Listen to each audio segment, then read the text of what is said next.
মিষ্টি দই তো খেয়েছেন, আম দই নিশ্চয়ই খাওয়া হয়নি। এইভাবে একবার বানিয়ে দেখুন, স্বাদ কিন্তু একদম মুখে লেগে থাকবে।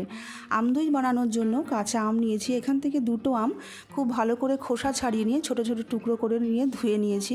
এবার মিক্সির জারের মধ্যে আমগুলোকে একটু ভালো করে পেস্ট করে নেব। জল ছাড়াই খুব মসৃণ করে বেটে নিয়েছি। এই সময় দানা ভাব থাকলে একটু ছেঁকেও নিতে পারেন।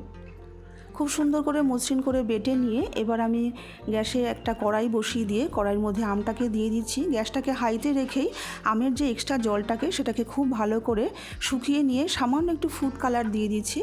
ফুড কালারটাকে দিয়েও বেশ কিছুক্ষণ নাড়াচাড়া করে নিয়ে আমের জলীয় ভাবটা যখন একদম শুকিয়ে যাবে, কড়াই থেকে যখন এরকম ছেড়ে আসবে, তখন গ্যাসটাকে অফ করে নামিয়ে একটা বাটির মধ্যে ঠান্ডা করে নেব।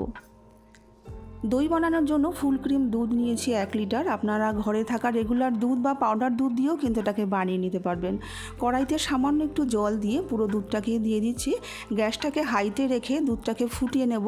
আর দুধটা ভালো করে ফুটে গেলে আমি 10 মিনিট মতন একদম লো করে ফুটিয়ে নিয়েছি। 10 মিনিট বাদ এখানে 200 গ্রাম চিনি দিয়ে খুব ভালো করে মিশিয়ে নিয়ে যখন দুধের কালারটা চেঞ্জ হয়ে যাবে, গ্যাসটাকে অফ করে দিয়েছি। দুধটাকে ঠান্ডা হতে দেব। 2 চামচ টক দই খুব ভালো করে জল ঝরিয়ে নিয়েছি। এবার জল ঝরানো টক দইটাকেও খুব ভালো করে এই আমের মিশ্রণের সঙ্গে মিশিয়ে নিতে হবে, যেন কোনো দানা ভাব একদমই না থাকে। দেখুন এদিকে দুধটাও আঙুল সহা গরম হয়ে গেছে।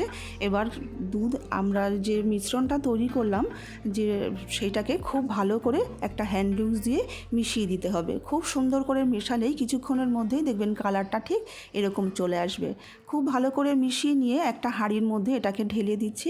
এমনটাই নয় যে হাঁড়িতেই বসাতে হবে, আপনারা ঘরে থাকা যে কোনো টিফিন বক্স বা স্টিলের বাসনে আপনাদের পছন্দ মতন যে কোনো বাসনেই কিন্তু এটাকে বসাতে পারবেন।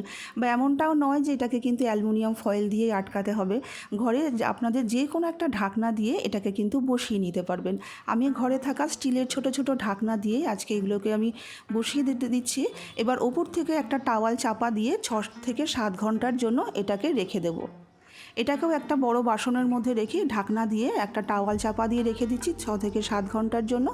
6 থেকে 7 ঘন্টা বাদ আমি ঢাকনাটাকে খুলে দিচ্ছি। দেখুন ওপরে টাওয়ালটাও খুলে দিচ্ছি। এবার ঢাকনাটাকে খুলে দিয়ে দেখুন কত সুন্দর আমাদের দইটা সেট হয়ে গেছে। 1 ঘন্টা রেখে ঠান্ডা ঠান্ডা আম দই তৈরি হয়ে যাবে আমাদের।